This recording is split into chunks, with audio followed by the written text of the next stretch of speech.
ನಮಸ್ತೆ, SRM ಚಾನಲ್ಗೆ ಸ್ವಾಗತ. ರಾಧಿಕಾ ಕುಮಾರಸ್ವಾಮಿ ಯಾಕೆ ಎರಡೆರಡು ಮದುವೆ ಆಗಿದ್ದಾರೆ? ಹಾಗಾದರೆ ಮೊದಲೇ ಮದುವಿನ ಕತೆ ಏನಾಯಿತು? ಇವರು ಬಾಲ್ಯದಲ್ಲಿ ನಡೆದಂಥ ಘಟನೆ ಆದರೂ ಏನು? ಯಾಕೆ ಅವರು ಅಷ್ಟು ಸಿನಿಮಾ ಆಪರ್ಚುನಿಟಿ ಬಂದರೆ ಕೂಡ ಸಿನಿಮಾ ಜರ್ನಿನ ಕಂಪ್ಲೀಟ್ ಮಾಡಲೇ ಇಲ್ಲ, ಕಂಟಿನ್ಯೂ ಮಾಡಲೇ ಇಲ್ಲ?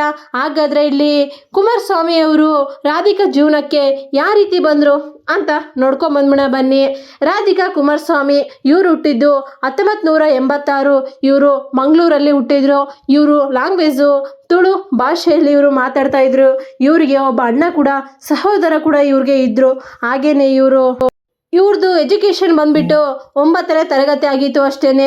ಇವರು ಫೋಟೋದಲ್ಲಿ ನೋಡಿಬಿಟ್ಟು ಒಬ್ಬ ನಿರ್ಮಾಪಕ ಇಲ್ಲಿ ನೀಲಮೇಘ ಶ್ಯಾಮ ಎಂಬ ಮೂವಿಗೆ ಹೀರೋಯಿನ್ ಆಗಿ ರಾಧಿಕಾ ಕುಮಾರಸ್ವಾಮಿ ಅವ್ರನ್ನ ಸೆಲೆಕ್ಟ್ ಮಾಡ್ತಾರೆ. ಯಾವುದೇ ರೀತಿ ಇಂಟರ್ವ್ಯೂ ಇಲ್ದೇ, ಯಾವುದೇ ರೀತಿ ಆಡಿಷನ್ ಇಲ್ದೇ ಇಲ್ಲಿ ರಾಧಿಕಾ ಕುಮಾರಸ್ವಾಮಿನ ಸೆಲೆಕ್ಟ್ ಮಾಡ್ತಾರೆ. ಆಗ ನೀಲಮೇಘ ಶ್ಯಾಮ ಮೂವಿ ಶೂಟಿಂಗ್ ಎಲ್ಲ ಕಂಪ್ಲೀಟ್ ಆದಮೇಲೆ ಆ ಮೂವಿ ಕೊಟ್ಟಂಥ ಹಿಟ್ಗೆ ಇವರು ನಟಿಯಾಗಿ ಹೊರಗೆ ಬಿದ್ದರು. ಹಾಗೆಯೇ ಇವರು ಬಾಲ್ಯದಲ್ಲಿ ನಡೆದಂಥ ಘಟನೆ ಅದು ಇವ್ರಿಗೆ 14 ವಯಸ್ಸಿನಲ್ಲಿ ಇವ್ರಿಗೆ ಒಂದು ಮದುವೆ ಆಗಿತ್ತು. ಈಗ ನೀಲಮೇಘ ಶ್ಯಾಮ ಮೂವಿ ಆದಮೇಲೆ ಇವ್ರಿಗೆ ಹಲವಾರು ಸಿನಿಮಾಗಳ ಆಪರ್ಚುನಿಟಿ ಬಂದವು. ನಿನಗಾಗಿ ಮೂವಿ, ಕೆಲವೊಂದು ಅಣ್ಣ ತಂಗಿ ಮೂವಿ ಎಲ್ಲವೂ ಕೂಡ ಇವರು ಅದ್ಭುತವಾಗಿ ನಟಿಸೋಕ್ಕೆ ಶುರು ಮಾಡಿದರು. ಆಗ ಮೇಲೆ ಮೇಲೆ ಮೂವೀಸ್ ಆಪರ್ಚುನಿಟಿ ಬರೋಕ್ಕೆ ಶುರುವಾದವು.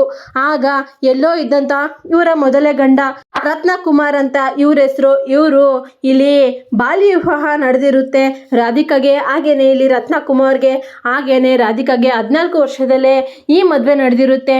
ಇಲ್ಲಿ ರಾಧಿಕಾಗೆ ಸಿನಿಮಾಗಳೆಲ್ಲ ಹಿಟ್ ಕೊಟ್ಟಂಗೆಲ್ಲ ರಾಧಿಕಾ ಅವರ ಅಪ್ಪ ಅಮ್ಮ ಆ ಹುಡುಗನ್ನ ಮುಚ್ಚಿಡಕ್ಕೆ ಶುರು ಮಾಡಿದ್ರು. ಈ ಹುಡುಗ ಏನಾದರೂ ಬಾಲ್ಯ ವಿವಾಹ ನಡೆದಿದೆ ಅಂತ ಹೇಳ್ಬಿಟ್ಟು ಗೊತ್ತಾಗ್ಬಿಟ್ರೆಗಿನ ಮತ್ತೆ ಮೂವಿಗಳೆಲ್ಲ ಆಪರ್ಚುನಿಟಿ ಬರೋದು ಕಡಿಮೆ ಆಗುತ್ತೆ ಅಂತ ಹೇಳ್ಬಿಟ್ಟು ಇಲ್ಲಿ ರತ್ನಕುಮಾರ್ನ ಮುಚ್ಚಿಡಕ್ಕೆ ಟ್ರೈ ಮಾಡಿದರು. ಆಗ ರತ್ನಕುಮಾರ್ ಒಂದು ಕೋರ್ಟ್ಗೆ ಇದು ಸಂದೇಶ ಆಗಿಬಿಟ್ಟು ಒಂದು ಕೇಸ್ ಕೂಡ ಹಾಕ್ತಾರೆ ರಾಧಿಕಾ ಅವ್ರ ಮೇಲೆ. ತನ್ನ ಮಗಳನ್ನ ಇಲ್ಲಿ ಮನೇಲಿ ಇಟ್ಕೊಂಡಿದ್ದಾರೆ, ನನ್ನ ಹೆಂಡ್ತಿನ ಕಳಿಸ್ತಾ ಇಲ್ಲ ಅಂತ ಹೇಳ್ಬಿಟ್ಟು ರಾಧಿಕಾ ಕುಮಾರಸ್ವಾಮಿ ಅವರ ಅಪ್ಪ ಅಮ್ಮನ ಮೇಲೆ ಕೇಸ್ನ ಹಾಕ್ತಾರೆ ರತ್ನಕುಮಾರ್ ಅವರು.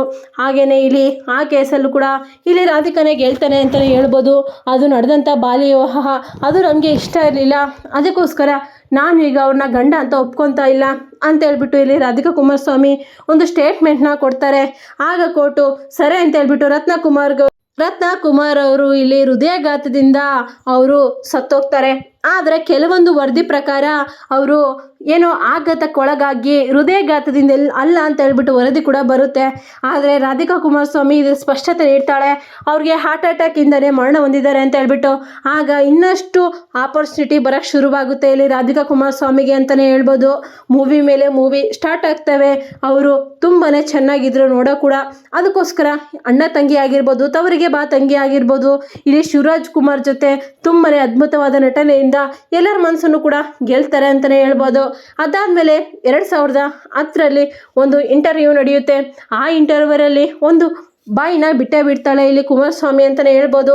ನನಗೂ ಹಾಗೇನೆ HD ಕುಮಾರಸ್ವಾಮಿ ಅವ್ರಿಗೂ ಮದುವೆ ಆಗಿದೆ. ನಮ್ಮದು ಮದುವೆ ಆಗಿಬಿಟ್ಟು ಆಲ್ರೆಡಿ 4 ವರ್ಷ ಆಗಿದೆ. ನನಗೂ ಒಬ್ಬಳು ಮಗಳು ಕೂಡ ಇದ್ದಾಳೆ, ಅವಳಿಗೂ ಕೂಡ ಇಲ್ಲಿ HD ಕುಮಾರಸ್ವಾಮಿನೇ ತಂದೆ ಅಂತ ಹೇಳ್ಬಿಟ್ಟು ಇಲ್ಲಿ ರಾಧಿಕಾ ಕುಮಾರಸ್ವಾಮಿ ಬಹಿರಂಗ ಮಾಡಿಸ್ಬಿಟ್ಲು.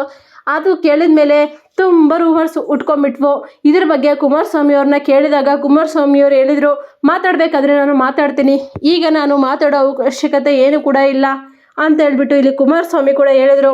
ಆಗ ರಾಧಿಕಾ ಕುಮಾರಸ್ವಾಮಿ ಹೇಳಿದ್ಲು, ಯಾರು ಏನೇ ಅಂದರೆ ಕೂಡ ನಾನು ಮಾತ್ರ ನನ್ನ ಹೆಸರಿಗೆ ಇರುವಂಥ ಕುಮಾರಸ್ವಾಮಿ, ರಾಧಿಕಾ ಕುಮಾರಸ್ವಾಮಿ ಅನ್ನೋ ಹೆಸರನ್ನ ಮಾತ್ರ ಬಿಟ್ಕೊಡಲ್ಲ, ನಾನು ಮಾತ್ರ ಬಿಟ್ಕೊಡೋಕ್ಕೆ ಸಾಧ್ಯನೇ ಇಲ್ಲ ಅಂತ ಹೇಳ್ಬಿಟ್ಟು ಇಲ್ಲಿ ರಾಧಿಕಾ ಕುಮಾರಸ್ವಾಮಿ ಹೇಳ್ತಾರೆ.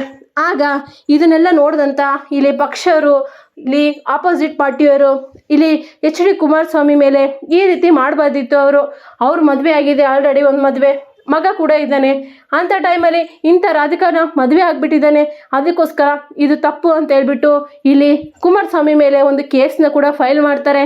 ಅದರಲ್ಲಿ 5 ವರ್ಷ ಜೈಲು ಕುಮಾರಸ್ವಾಮಿದು ಅಂತ ಹೇಳ್ಬಿಟ್ಟು ಇದು ಮಾಡ್ತಾರೆ.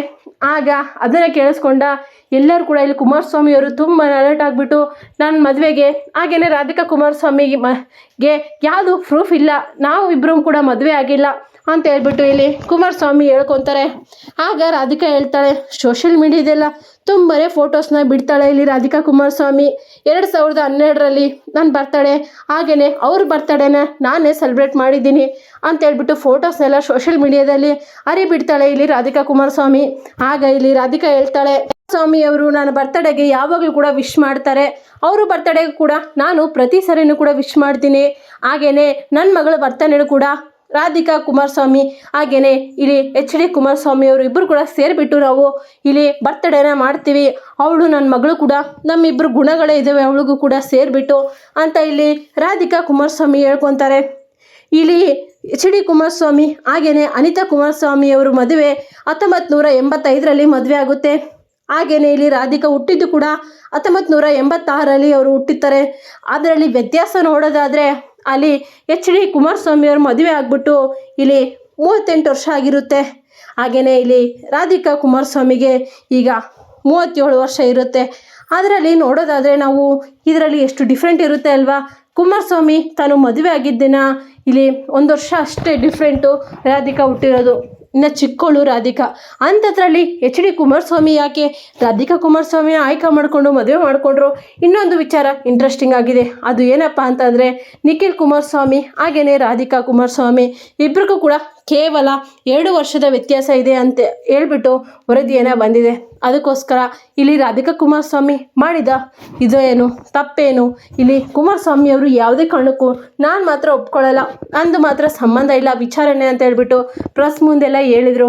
ಆಗ ಇಲ್ಲಿ ರಾಧಿಕಾ ಕುಮಾರಸ್ವಾಮಿ ನಾನು ಮಾತ್ರ ಈ ವಿಚಾರನ ಮಾತ್ರ ತಗೊತೀನಿ ಅಂತ ಹೇಳ್ಬಿಟ್ಟು ಇಲ್ಲಿ ರಾಧಿಕಾ ಕುಮಾರಸ್ವಾಮಿ ಸಿನಿಮಾ ರಂಗದಿಂದಲೇ ದೂರ ಉಳಿದ್ಬಿಟ್ರು ಅಂತಲೇ ಹೇಳ್ಬೋದು. ಅಣ್ಣ ತಂಗಿ ಸಿನಿಮಾ, ತವರಿಗೆ ಬಾ ತಂಗಿ ಸಿನಿಮಾ, ಕೆಲವೊಂದು ಸಿನಿಮಾ ಆದಮೇಲೆ ತುಂಬಾ ಅವಶ್ಯಕತೆ ಅವ್ರದ್ದು ಸಿನಿಮಾ ರಂಗಕ್ಕೆ ಇತ್ತು. ಅವ್ರಿಗೂ ಕೂಡ ಸಿನಿಮಾ ತುಂಬಾ ಇಂಟ್ರೆಸ್ಟ್ ಆಗಿತ್ತು. ಹಾಗೆಯೇ ಅವ್ರಿಗೂ ಕೂಡ ತುಂಬಾ ಆಪರ್ಚುನಿಟಿ ಬರ್ತಾ ಹೋದ್ವು. ಆದರೆ ಕೂಡ ಎಲ್ಲದೂ ಕೂಡ ಇಲ್ಲಿ ರಾಧಿಕಾ ಕುಮಾರಸ್ವಾಮಿ ನಿರಾಕರಿಸ್ತಾ ಹೋದರು. ಬೇಡ, ನನಗೆ ಪರ್ಸ್ನಲ್ ಪ್ರಾಬ್ಲಮ್ ಇದ್ದಾವೆ ಅಂತ ಹೇಳ್ಬಿಟ್ಟು ಈಗ ಅವ್ರಿಗೆ ಮಾಡ್ತೀನಿ ಅಂತ ಹೇಳಿದ್ರೆ ಕೂಡ ಚಾನ್ಸಸ್ಸು ಸ್ವಲ್ಪ ಕಡಿಮೆ ಆಗಿದ್ದಾವೆ ಅಂತಲೇ ಹೇಳ್ಬೋದು. ಇದಾಗಿತ್ತು ಇವತ್ತಿನ ನ್ಯೂಸ್. ನಿಮ್ಗೇನಾದ್ರೂ ನ್ಯೂಸ್ ಇಷ್ಟ ಆದರೆ like, share, comment. Thank you for watching.